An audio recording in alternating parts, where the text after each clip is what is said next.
তাদের মধ্যে প্রায় প্রত্যেকেই নাচ গান সবকিছুতেই তারা পারদর্শী, তাই নিজেদের ট্যালেন্টের অভাবে তাদের দিয়ে পারফরমেন্সগুলো করিয়ে নিচ্ছিল। এই ডান্স পারফরমেন্সগুলো দেখার পর একটা ধামাকা আসতে চলেছে। তার আগে আমি একটু গল্প করে নিই তোমাদের সাথে সব সময়কার মতো। আমি যখন ক্লাস 3 কি 4-এ পড়ি তখন মা আমায় নাচের স্কুলে ভর্তি করিয়ে দিয়েছিল।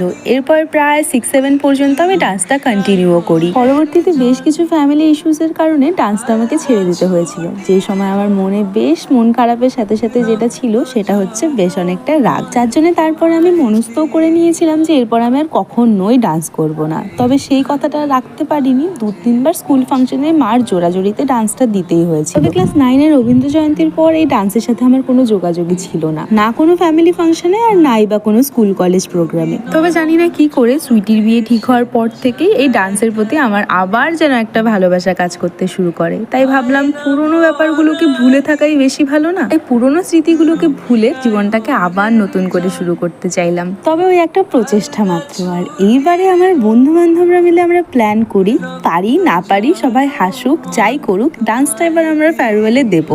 আর যেমন কথা তেমনি কাজ, সেটা করেও ফেলেছিলাম। যাকে কিছু একটা হয়েছে। আমাদের ডান্স পারফরমেন্সের পর কেক কাটিং হলো, আর তারপরে বেশ কিছু গেমেরও অ্যারেঞ্জমেন্ট করা হয়েছিল। যেই গেমসগুলো খেলতে আমাদের সিনিয়র্সরা একদমই রাজি ছিল না, বেশিরভাগেরাই ওরা ভয় পাচ্ছিল কি না কি টাস্ক থাকবে। গেম বলতে কিছু ট্রুথ অ্যান্ড ডেয়ার, তার মধ্যে কিছু সিনিয়র্সরা রাজি ছিল, যেগুলো নিয়ে আমরা বেশ মজা করেছি।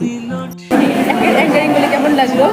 এতই ভালো লাগলো যে আমি বাড়ি গিয়ে সুইসাইড করতে চাইছি। আমরা দ্বিতীয়বারে কবে আপনার অ্যাঙ্কারিং দেখবো? পরের জন্মেও আশা করা যায় না কিছু হবে।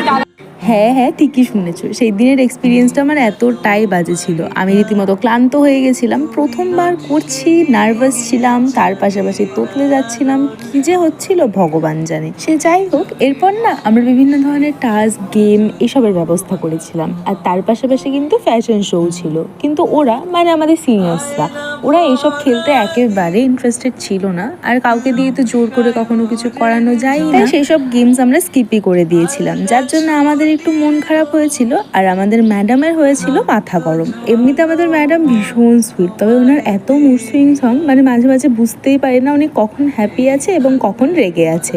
এই যে ওয়েদার এখন মোটামুটি ঠান্ডা, তখন খাওয়া হচ্ছিল টিফিন, মানে ওই যেটা মেন খাবারের ব্যবস্থা করা হয়েছিল, যেগুলোর ক্লিপ আমি নিতে পারিনি। আর এদিকে আমরা একটু বসে বসে রেস্ট নিচ্ছিলাম যে এবারে তো একটু রেহাই পেলাম। এরপরেই তো mister and Mrs farewell, the student of the year, the best personality, এই স্যাশেগুলো সবাইকে ডিস্ট্রিবিউট করা হলো। তার পাশাপাশি সার্টিফিকেট আর গ্র্যাজুয়েশন ক্যাপ তো ডিস্ট্রিবিউশন করা হয়েই গেছে অলরেডি। এবার চলছিল ফটো সেশন। আর আমি ম্যাডামকে বারবার জুম করে করে দেখাচ্ছি, কারণ ম্যাডাম রেগে থাকা সত্ত্বেও